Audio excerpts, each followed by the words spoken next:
Commander Veltar gripped his command chair as the warship dropped out of hyperspace. His 4 eyes focused on the main screen, watching a yellow star grow larger. The sensors showed a planet in the 3rd orbit, exactly where the distress signal had come from. "Sir," his communication officer spoke with nervous clicks. "The signal stopped 3 days ago. No response to our calls." Veltar nodded. His people, the Silani, had ruled this part of space for 2,000 years. They were warriors, born on a world of endless storms and metal-eating rain. Their bodies were strong, their claws sharp, their minds quick. But even they had never tried to land on a Class 12 death world. "Show me the planet data," he ordered. The numbers made his second heart skip a beat. Gravity was 30% higher than Silani normal. The atmosphere had poison levels that would kill most known life forms in minutes. Radiation from the star was so strong that their ship's shields were already working hard, just staying in orbit. The surface temperature swung from boiling hot to freezing cold every few hours. "Who would send a distress signal from this nightmare?" asked Sub-Commander Crixtall, her tail twitching with worry. "Someone dying very slowly," Veltar replied. "Scan for life signs." The results came back impossible. The sensors found not just life, but lots of it. Plants, animals, and what looked like a settlement of thinking beings, all living happily on a world that should have been empty rock. "Could the sensors be broken?" Elite Guard Morden asked. His people were bred for war, but even he sounded scared. "Run the scan again," Veltar ordered. Same results. There was definitely a town down there. The energy readings showed power systems, buildings, and what looked like farming areas. Someone had not just survived on this death world, but built a home. "Take us down," Veltar said finally. "But keep weapons ready. Anyone who can live on that world might be very dangerous." The ship shook as they entered the thick atmosphere. Warning lights flashed as the outside hull heated up from contact with the poisonous air. Through the window, Veltar could see purple lightning dancing between red clouds. The ground below was covered in plants that glowed with their own light. "Landing. Site located," the pilot announced. "There's a flat area near the settlement. Sir, you should see this." On the main screen, they could see the human town. Small houses with smoke coming from chimneys. Green fields of growing food. A few people walking around like they were enjoying a nice day. One human was actually working in a garden, pulling up plants with his bare hands. "Those plants," the science officer whispered. "According to our database, just touching them should burn through skin and bone." Veltar watched the human hold up a bright red root, examine it, then toss it into a basket. The human was humming. The ship landed with a heavy thud. Immediately, their life support system started screaming warnings. The air outside would kill them in less than 10 minutes, even with their enhanced bodies. Veltar ordered his troops into full combat armor with closed air systems. "Remember," he told his 5 best warriors as they prepared to leave the ship, "we're here to help survivors and find out what happened to their distress signal. But stay alert. Anyone who can live on this world has to be tougher than they look." The airlock opened, and Veltar stepped onto the surface of Kepler 442b. His boots sank into soft dirt that his sensors said was full of acid and metal fragments. In the distance, he could hear birds singing. Birds. On a Class 12 death world. A human male walked toward them from the garden. He was tall with dark hair and calm eyes. He wore simple clothes and carried gardening tools that Veltar's combat system identified as weapons capable of cutting through battle armor. "Hello there," the human said in perfect galactic common. I'm Kim Day. You folks look lost. Everything okay with your ship? Veltar's language center needed a moment to process this. The human was asking if they needed help. On a world where simply breathing should kill them. I am Commander Veltar of the Hegemony Warfleet, he announced formally. We received a distress signal from this system. Are you in need of assistance? Kim Day looked confused for a moment, then laughed. Oh, that. Sorry about that. My nephew was playing with the old emergency radio last week. Probably pressed some buttons he shouldn't have. Hope we didn't worry anyone. Behind Veltar, he heard, Morden's breathing unit malfunction from shock. You mean, Veltar said slowly, there is no emergency? Not unless you count my wife being mad about the vegetable garden, Kim Day replied with a smile. The local root borers got into the spicy peppers again. But that's farming life, you know. A woman appeared on the porch of the nearest house. She was hanging wet clothes on a line. One of the items she hung up was clearly the hide of something that had very large teeth and claws. Ha! Kim Day called. Out. We have visitors, the woman waved cheerfully and called back.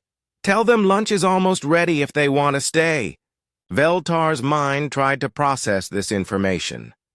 These humans were offering food to strange aliens who had just landed on their world, food prepared on a planet where everything was poison. Sir, Krixtal whispered through their private comm channel. The atmospheric readings are getting worse. How are they breathing this air? Before Veltar could answer, a young human male came out of what looked like a barn. He was carrying farming tools over his shoulder. Veltar's combat sensors immediately tagged every tool as a deadly weapon. Jun, Kim Day called. Come meet our guests. The young man jogged over with an easy smile. Hey there, I'm Lee Jun. You guys are from pretty far away, aren't you? Those are some serious-looking environmental suits. We are Silani warriors, Veltar explained. We came because of a distress signal. Yeah, Uncle Day told me. Sorry about that. I was trying to fix the old radio and probably made it send out random signals. Lee Jun looked embarrassed. I'm not great with electronics yet. Yet? Morden asked. Well, I'm only 15, but Grandfather Juan says I should learn to fix everything myself. Can't always rely on tech, you know? Veltar stared at this young human, 15 years old. On most civilized worlds, 15-year-olds were still learning basic math. This one was maintaining electronics and carrying weapons as farming tools. Perhaps, Veltar said carefully, we should speak with your planetary defense coordinator. Kim, Day and Lee Jun looked at each other and laughed. Planetary defense coordinator? Kim Day repeated. This is New Busan. Population 847. We don't really have titles like that. Then who is in charge of protecting your settlement? Lee Jun shrugged. We all look out for each other. Though I guess if something really dangerous showed up, we'd call the adults together and figure it out. Veltar's worldview cracked a little more. No military command structure, no defensive positions, no weapons arrays. Just farmers living happily on a world that should kill them. Commander. His science officer's voice came through his earpiece.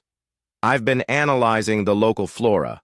Sir, that garden they're working in, every single plant would be classified as a biological weapon on our homeworld. Veltar looked at Kim Day, who was still holding his basket of deadly roots and smiling pleasantly.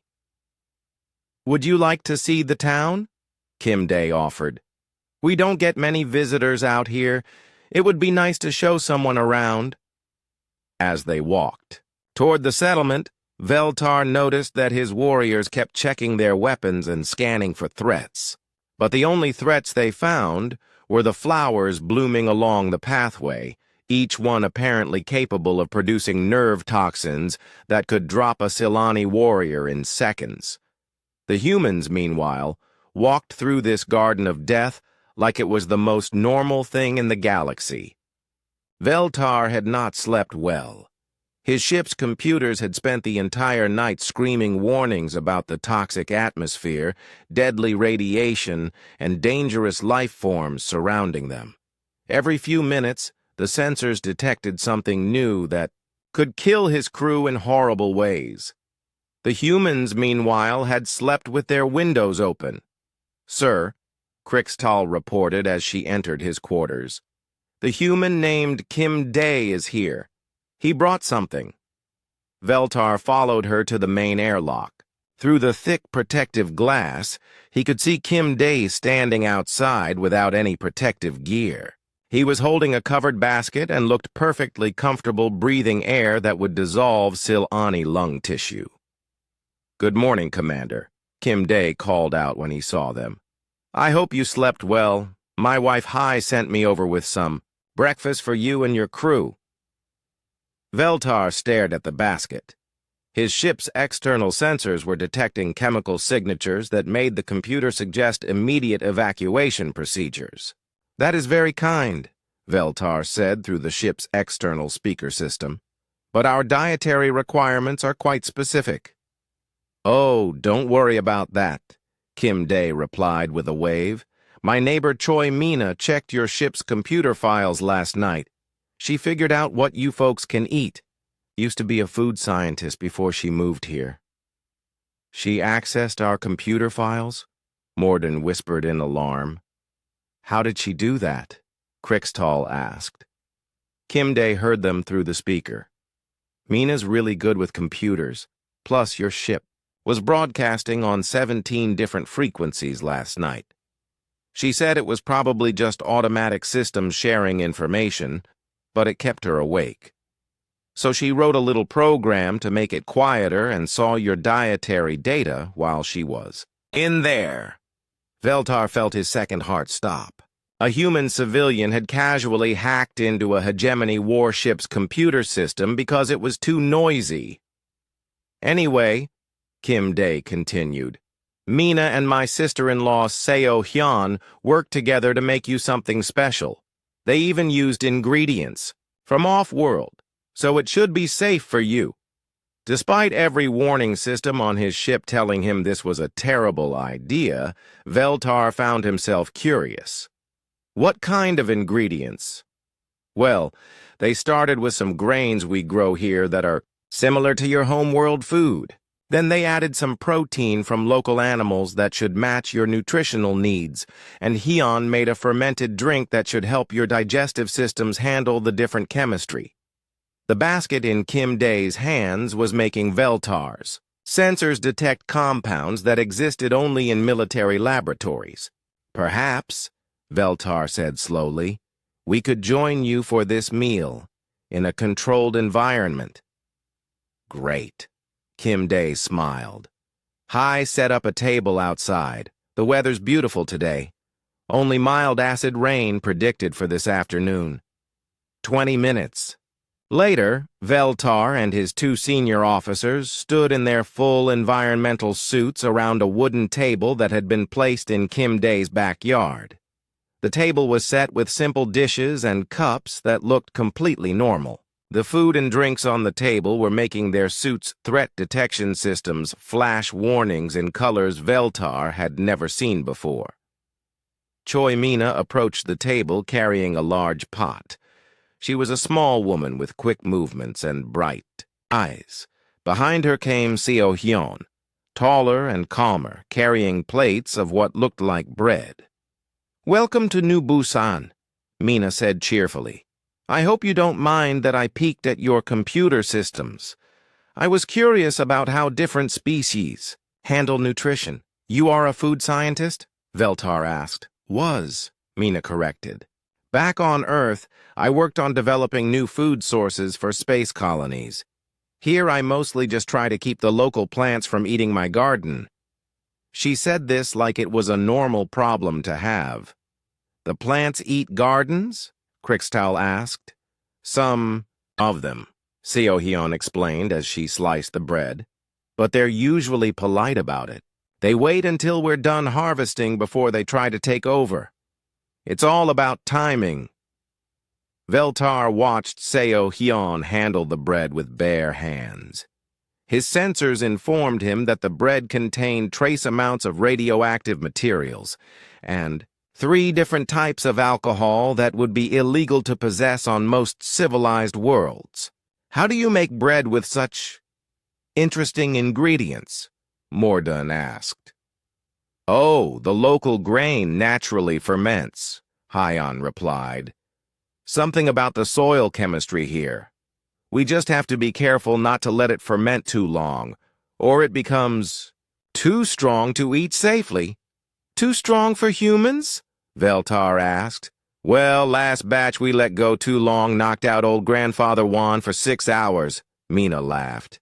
And he's been drinking homemade spirits for 70 years. We had to use that batch to fuel the generator instead. They were using failed bread as fuel. Veltar's mind struggled with this information.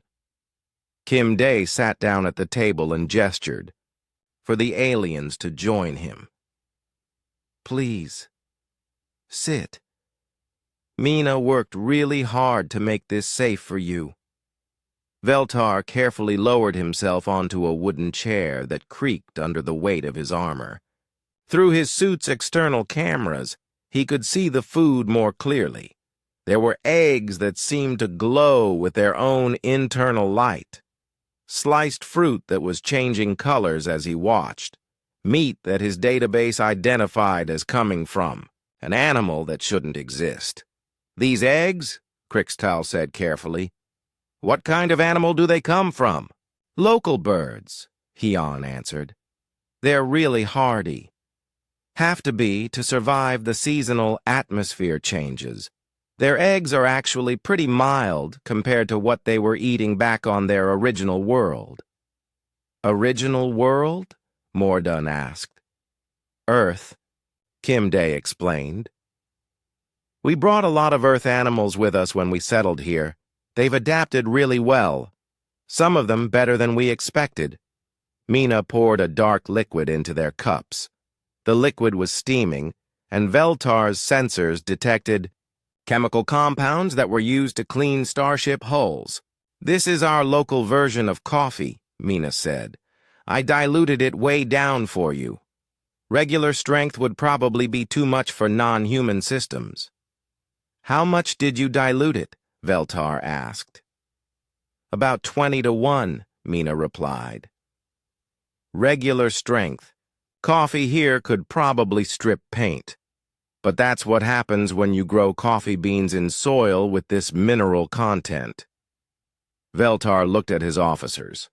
They were all thinking the same thing.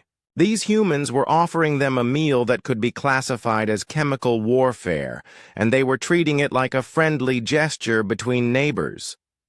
Please, Kim Day said, try the food. Mina spent hours making sure it would work with your biology. Against his better judgment, Veltar activated his suit's emergency feeding system. The system was designed to test and process food in combat situations.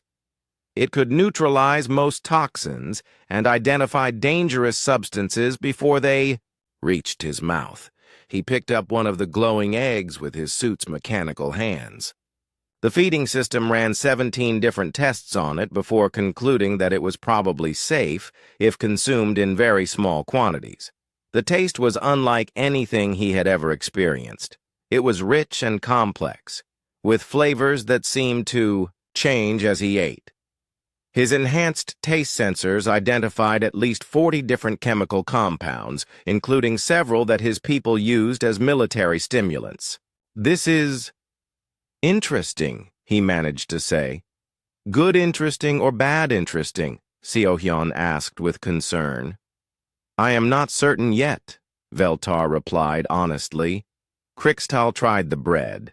Her suit's systems immediately began working to process the various alcohols and radioactive traces. It is very energizing, she said carefully. That's the local grain, Hyon explained proudly.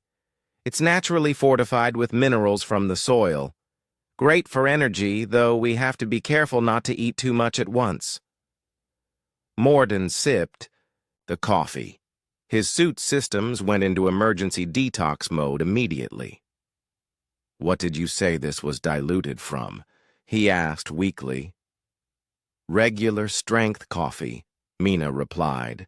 We use that to jumpstart the farming equipment when it won't start in cold weather.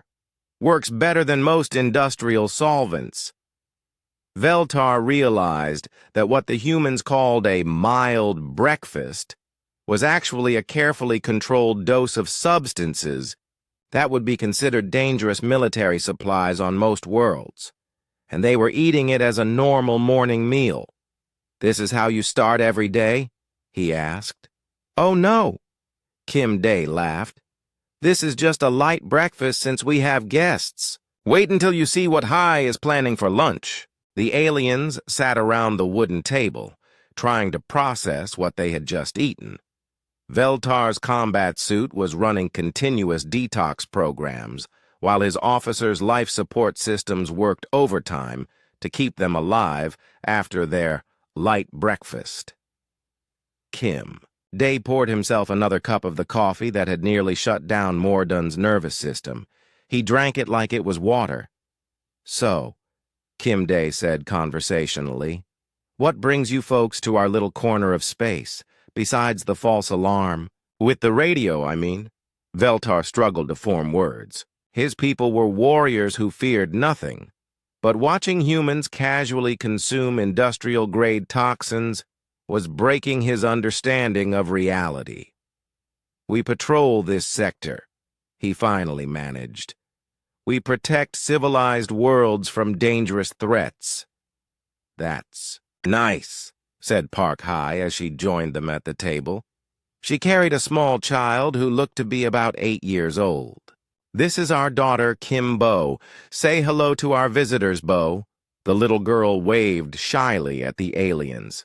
In her other hand, she held what Veltar's sensors identified as a local flower. According to his database, that flower produced a neurotoxin so potent that it was banned as a weapon of war in 47 star systems. Pretty flower, Krixtal said carefully. I picked it for Mama, Kim Bo replied proudly. But I had to be careful not to squeeze it too hard, or it gets all sticky. The sticky substance the child was casually avoiding was apparently capable of melting through Silani battle armor. Bo, don't play with your food, Park High said gently, setting down a plate of what looked like normal fruit. Eat your breakfast properly. The child obediently picked up a piece of fruit and bit into it. Veltar's scanners detected enough natural acids in that single piece of fruit to neutralize enemy equipment. Children adapt so quickly, Park High said to the aliens. When we first arrived here, we were worried about how the kids would handle the new environment, but they took to it immediately. How long have you been on this world? Morden asked. About 5 years now, Kim Day replied. We were part of the third wave of colonists. The first group had already figured out the basics of living here, so it wasn't too hard to settle in. The first group survived how long? Krixtal asked. Oh, they've been here almost 15 years now, High said. My father-in-law was one of the original settlers. He should be here soon, actually. He likes to join us for breakfast when we have visitors. As if summoned by her words, an elderly human male approached the table. He moved with the easy confidence of someone completely comfortable in his environment. Behind him walked a young man and woman who looked to be teenagers. Grandfather won, Kim Bo called out happily. "Good morning, little flower," the old man replied, lifting the child onto his lap. He nodded politely to the aliens. "Welcome to New Busan. I'm Won-tae, Kim Dae's father. These are some of our young people, Nam-tae and Yoon-soo." The teenagers waved politely. Nam-tae was carrying what looked like school books, but Veltar's sensors detected materials inside them that glowed with radiation signatures. "We're just finishing our morning lessons," Yoon-soo explained. "Nam-tae was showing me how to identify which local minerals are safe to handle without gloves." "Some of them are perfectly fine," Nam-tae added helpfully. "You just have to know which ones will burn through skin and which ones only cause minor chemical reactions." They were discussing safety procedures for handling materials that would require hazmat teams on civilized worlds. "Grandfather Wan," Kimbo said excitedly, "tell them about the funny earth animals." The old man chuckled. "Which story do you want? The one about the rabbits or the one about the chickens?" "The rabbits." Kimbo clapped her hands. Won-tae smiled at the aliens. When Earth first started sending animals to other worlds, they thought they were being very careful. They chose peaceful worlds with mild climates, nice, safe places. "What happened?" Veltar asked, though he was beginning to suspect the answer would be disturbing. "Well, they sent some Earth rabbits to a lovely, peaceful planet called Serenity Prime. Beautiful world, very gentle native life, perfect climate. The rabbits were supposed to be a gift for the local children." "And?" Crixtal prompted. "The rabbits ate everything," Won-tae said with a grin. "Turns out, when you take animals that evolved on Earth and put them on a world where nothing ever learned to defend itself, well, the rabbits thought they had found paradise. The entire ecosystem changed in 6 months," Nam-tae added. "The rabbits weren't trying to cause trouble. They were just being rabbits. But rabbit behavior on a world where no plants had thorns and no animals had claws.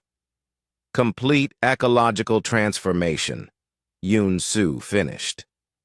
"Now Serenity Prime grows Earth-style plants and the local animals have learned to hide underground."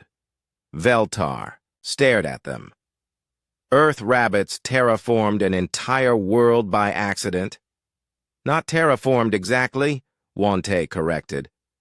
"More like encouraged rapid evolutionary change.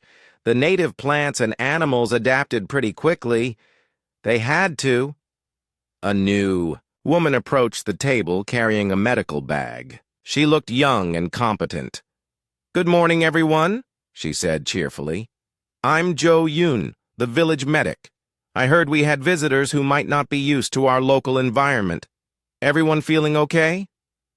"We are managing," Veltar said carefully. "Good to hear. Let me know if anyone experiences unusual symptoms. I've got treatments for most common reactions to local food and air." She opened her medical bag to check something.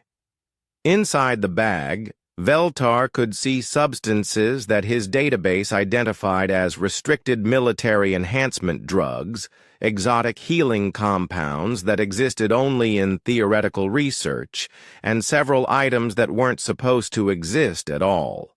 "You keep very advanced medical supplies," Mordun observed. "Oh, this is just basic first aid for living here," Jo Yoon replied. "When your environment can cause 17 different types of chemical poisoning, you learn to be prepared. Most of this stuff is just common sense preventive medicine." She pulled out a small bottle of clear liquid. "This, for example, is just antidote for root borer venom. Everyone carries some during planting season." The bottle contained a substance that the Silani military used as an enhancement drug for their elite special forces. "Root borers?"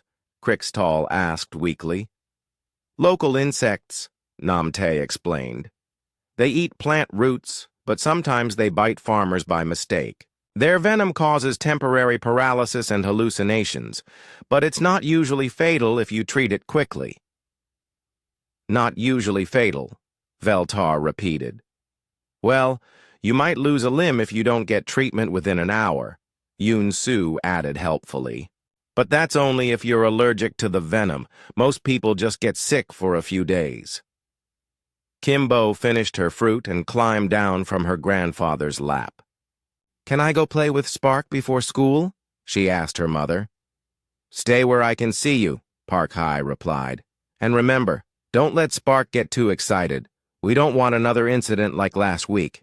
The child ran off toward what looked like a small barn. A few minutes later, she emerged holding something that made Veltar's entire sensor array start screaming warnings. It looked like a cross between an earth cat and a small dragon. It had fur, but the fur glowed with its own light. It had large, friendly eyes and a purring sound that registered on audio sensors as capable of stunning large predators. When it opened its mouth to yawn, Veltar could see teeth that could probably cut through starship hull plating. Kimbo was petting it like a normal house cat. That's Spark, Kim Day explained casually. Bo found him as a baby last year, probably lost his mother to one of the seasonal predator migrations. He's very gentle. Gentle? Morden whispered. Oh yes, Spark wouldn't hurt anyone. Though he did accidentally melt through the barn wall last week when he got excited about dinner time. That's why we've been keeping him outside more. The creature that the 8-year-old was playing with was apparently capable of melting through solid walls when it got happy about food. What does it eat? Veltar asked, though he wasn't sure he wanted to know. Mostly local plants, Wante replied, though he likes metal scraps as treats. Old farming equipment, spare ship parts, that kind of thing. We have to be careful not to leave anything important where he can reach it. Their pet ate metal. Their 8-year-old daughter was playing with a creature that consumed industrial materials and could melt through walls with its emotions. And they thought this was normal. Veltar watched Kimbo throw a ball for Spark to chase. The creature bounded after it with obvious joy, leaving small glowing footprints in the ground where its paws touched the earth. Beautiful morning, isn't it? Park High said, following his gaze. Perfect weather for the children to play outside. After breakfast, Veltar and his officers needed several hours to recover in their ship's medical bay. Their suits' detox systems had worked so hard that they needed to be completely recharged. When they finally emerged, they found Kim Day waiting, patiently outside their ship, reading what appeared to be a book. Feeling better? Kim Day asked, looking up from his reading. We are functional, Veltar replied carefully. Through his helmet's display, he could see that Kim Day's book was actually a technical manual about something called Advanced Soil Chemistry for Hostile Environments. Good to hear. I thought you might like to see more of the town while you're here. Unless you need to leave soon? Veltar looked at his officers. Krixtal was still running diagnostics on her suit's systems. Mordun was checking his weapons, though Veltar wasn't sure what good they would do against an environment that could kill them just by existing. We have time, Veltar said. We are curious about your settlement. As they walked through the town, Veltar began to understand just how wrong their first impressions had been. This wasn't a group of desperate survivors clinging to life on a death world. This was a thriving community that had simply chosen to make their home in conditions that would terrify most civilized species. They passed a school where a woman named Bei Min was teaching children about local biology. The students, including Hong Yu and Shin Ai, were examining insects that Veltar's database classified as extreme threat avoid contact. Now remember, Bei Min was saying to her class, the red-striped ones are mostly harmless. They'll only Paralyze you for a few hours if they bite. The blue-striped ones are the ones you need to be careful with. A boy named Hong Yu raised his hand. What about the ones with both colors? Good question, the teacher replied. Those are the seasonal variant. They're only dangerous during mating season when their venom becomes more potent.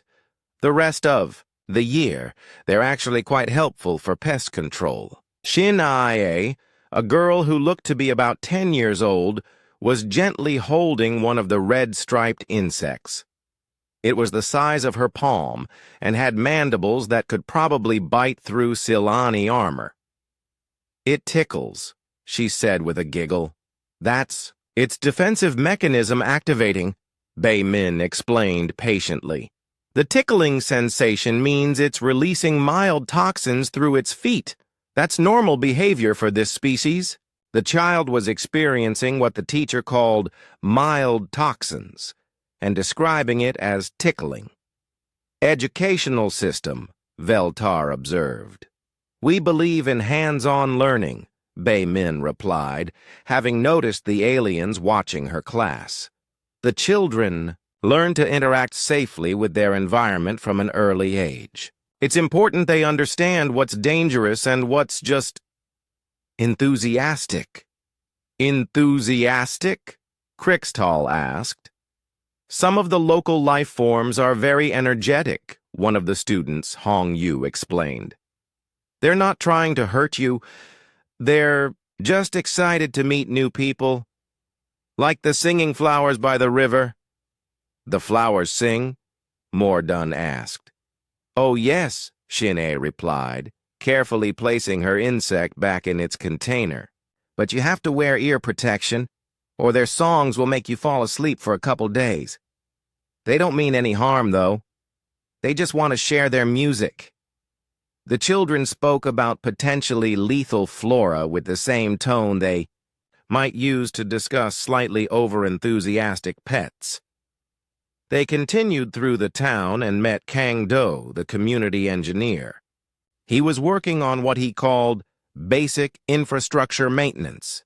This involved adjusting machines that regulated an atmosphere toxic to most known life forms, maintaining power systems that ran on locally refined materials that glowed with their own energy, and testing water purification systems that could process liquid that would dissolve most starship hulls.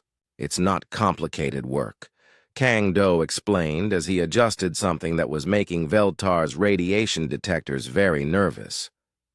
The local environment is pretty stable once you understand its patterns.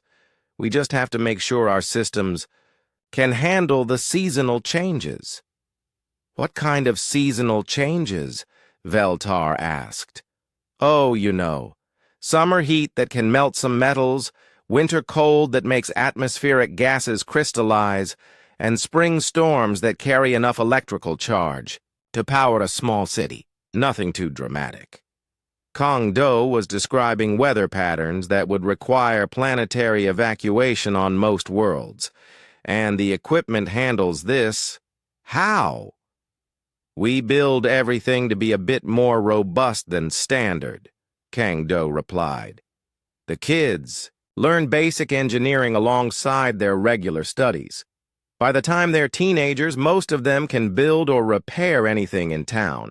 This explained why 15-year-old Li Jun had been carrying tools that Veltar's systems identified as weapons. They weren't weapons at all. They were normal household repair equipment designed to function in an environment that happened to be extremely hostile to most forms of life. The breaking point came when they encountered Yang Hai returning from what she cheerfully called picking up dinner. She was dragging something behind her that made every alarm system on Veltar's suit activate simultaneously.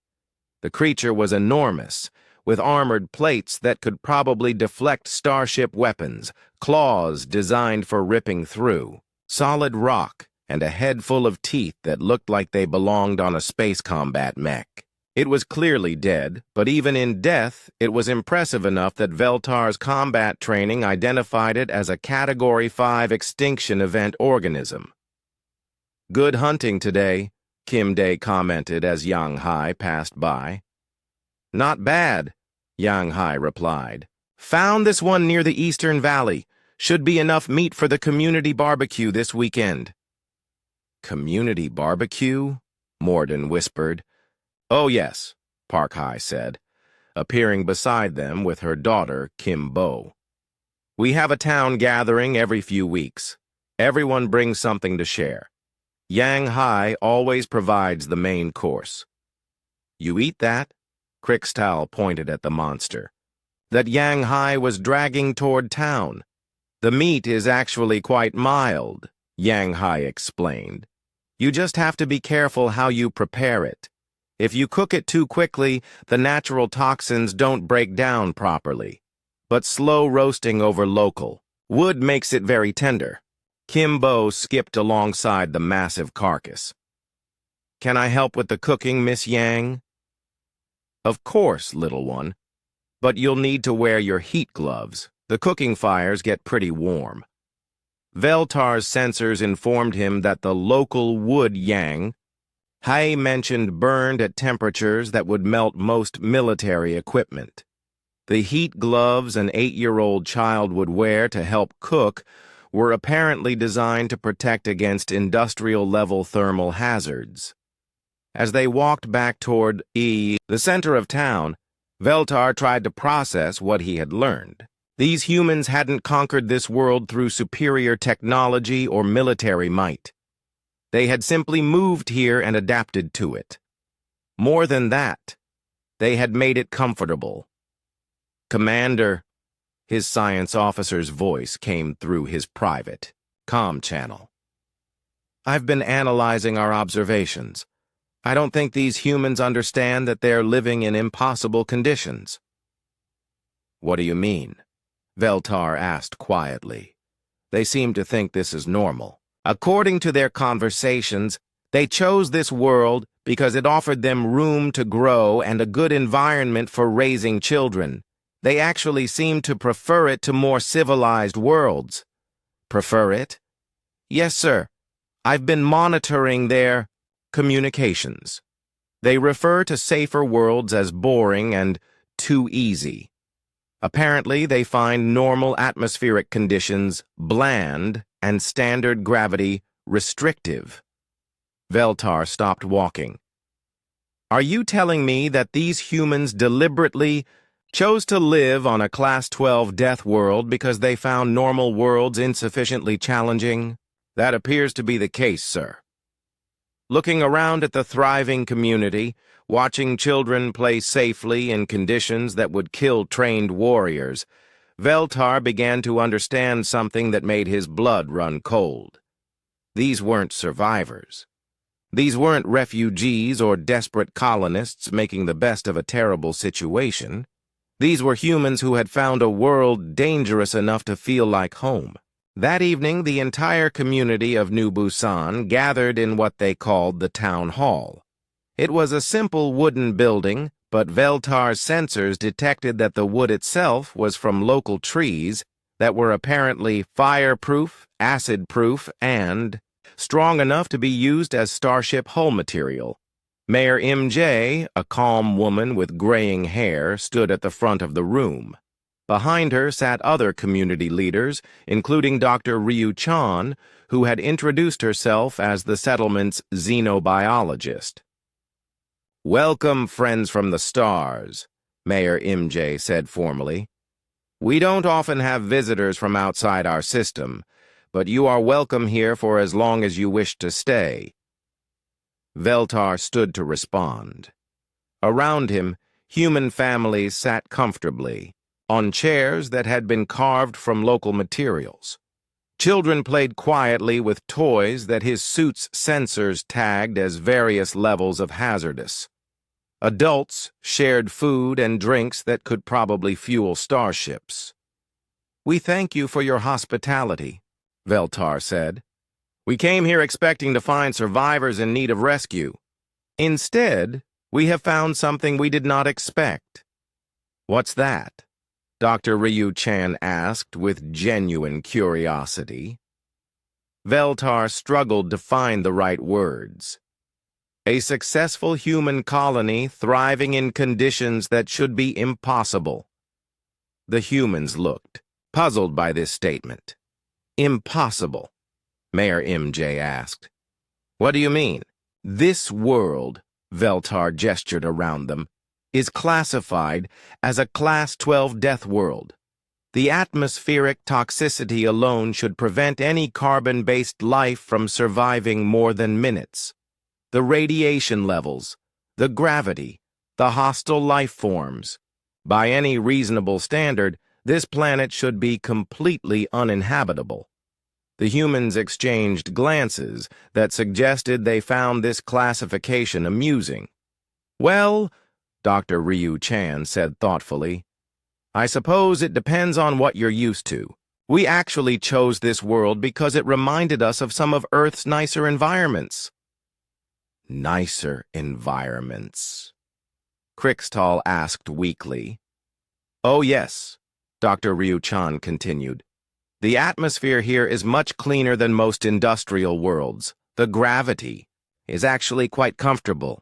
It helps keep us in good physical condition, and the local ecosystem is beautifully diverse and active. But the toxins, Mordun protested. Our sensors detect poisonous compounds in everything. Poison is really just a matter of perspective, Dr. Ryu Chan replied with a gentle smile. What's toxic to one species might be perfectly nutritious to another. Humans evolved eating plants that most galactic species would consider biological weapons. Grandmother OK, the elderly matriarch of one of the founding families, spoke up from her seat near the front. When we first left Earth, we tried living on those safe worlds the government recommended.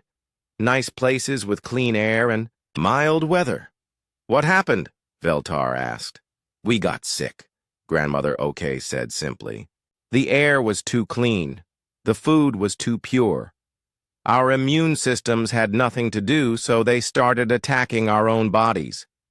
The doctor said we needed more environmental challenge to stay healthy. Environmental challenge, Veltar repeated. Human. Biology requires a certain level of adversity to function properly, Dr. Ryu Chan explained. On worlds that other species consider perfectly safe, humans develop all sorts of health problems. Depression, immune system failures, bone density loss. We need environments that keep our bodies and minds active. So you came here. After trying several other worlds, yes. This one has just the right balance of challenge and livability. The children are healthier here than they ever were on safer worlds.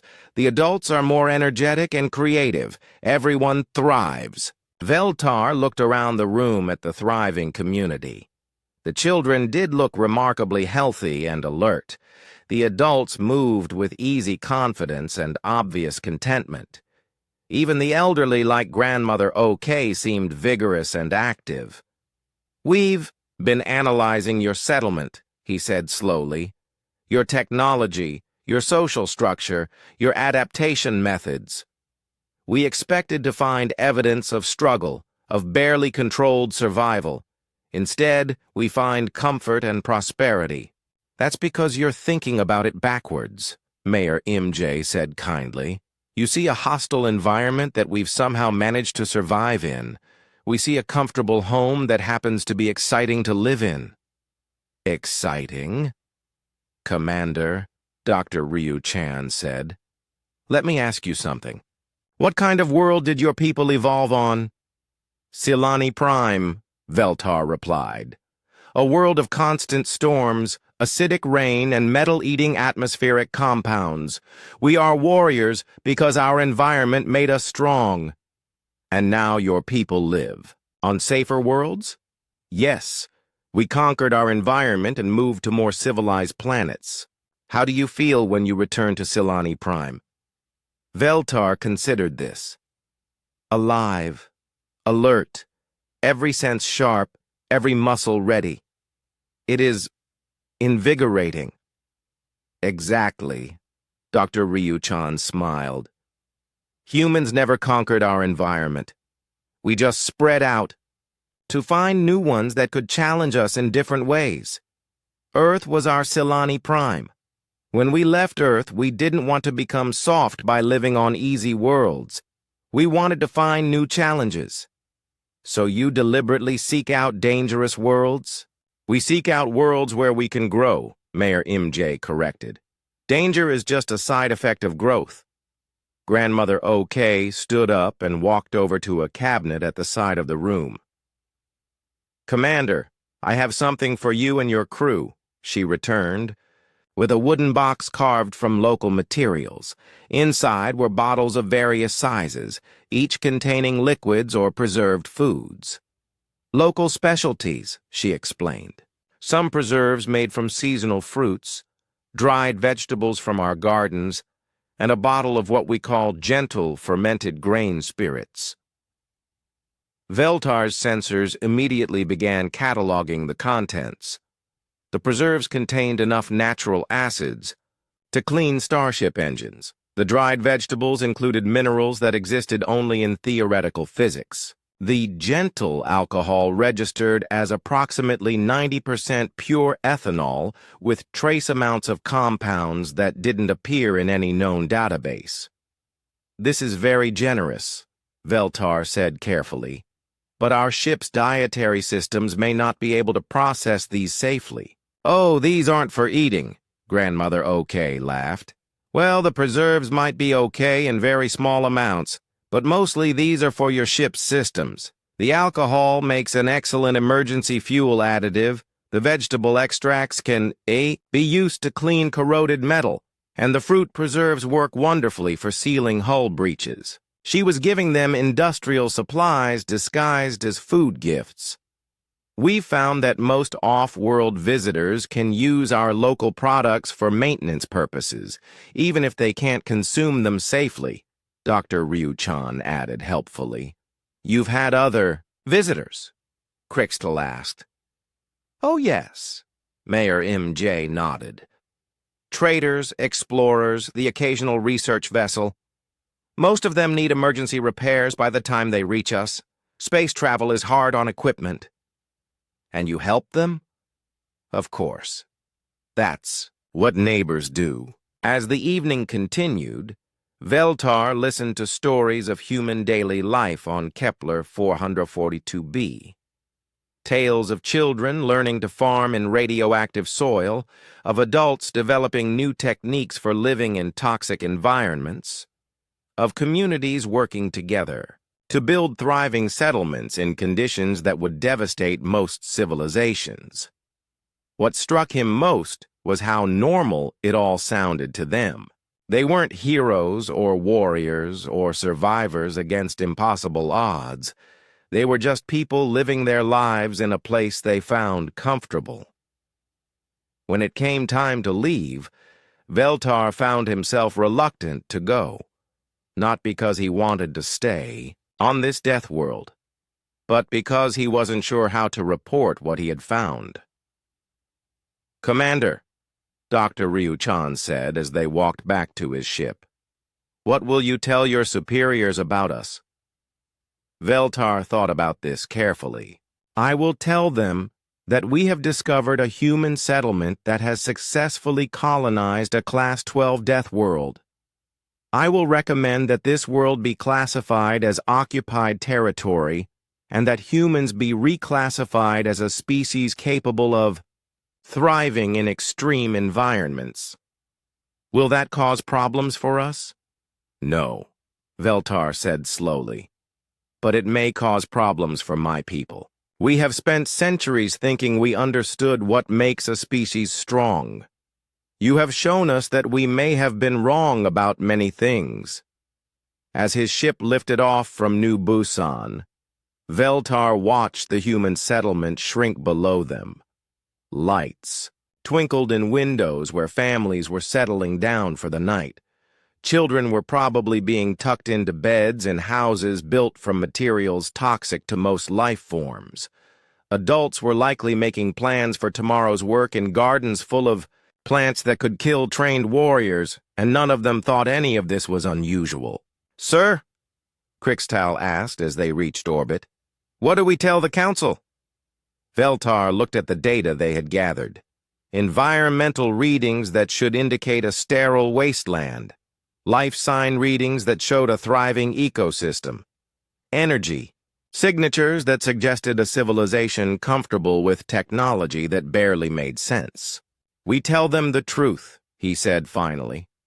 "We tell them that humans are not just another species. They are gardeners who plant flowers in volcanoes and call it home improvement." Behind them, Kepler 442b continued its rotation, carrying its cargo of impossible humans through the deadly beauty of space.